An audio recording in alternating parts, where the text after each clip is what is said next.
קאט לעריכה, זה מזכיר לי, זה לא... אני חושב שהבנתי את זה מהמילים קאט לעריכה. הייתי במסיבת רווקים. בואו נגיד את כל האמת. ארגנתי מסיבת רווקים לחבר. יוסי היה איתי! אבל אמרנו שלא מוציאים את הדברים. על זה אני חייב להגיד. אני הייתי אחראי על דבר אחד בלבד. אוי ואבוי לי. וזה להביא חשפנית.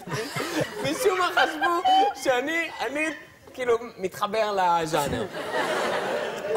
אני לא ידעתי איך להתחיל בכלל, אוקיי?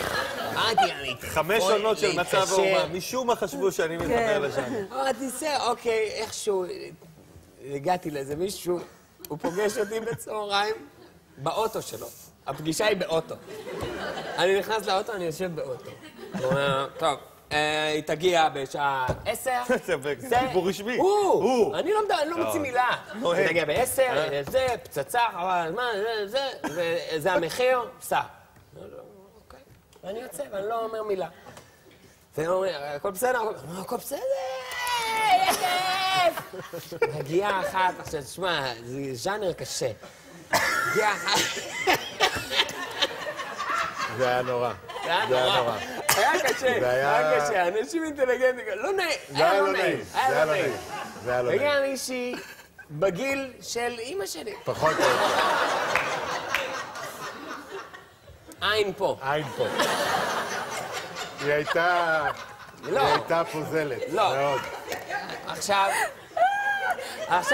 היא לא מתפשטת, היא לא כאילו באיזה אלגנטיות, לא, היא מגיעה, היא מתפשטת כזה, כמו שבן אדם מתפשט לקראת שהוא הולך לישון כזה.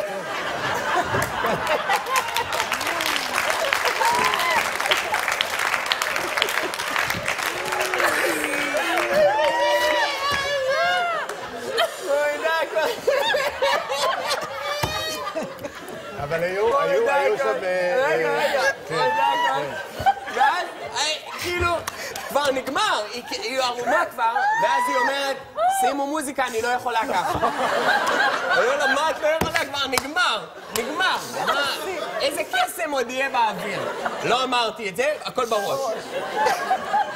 ואז, עכשיו, אין לנו טייפ, אין לנו איך להשמיע מוזיקה. אז אנחנו בטלוויזיה, היא עומדת ככה, ואנחנו מחפשים תחנות עם מוזיקה.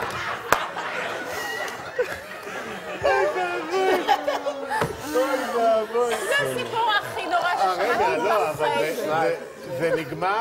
זה נגמר בזה שהיא הצליחה לגרום לכולנו להישאר עם תחתונים. כן.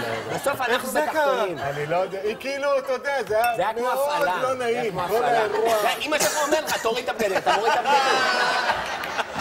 היא כאילו היא רוקדת, היא מתחילה להוריד לך את הבגדים, ואז כל אחד כאילו מאי הנעימות הוריד את הבגדים, ונשארנו 10 גברים עם תחתונים. וואו. לא. זה סיפור מעצים מאוד.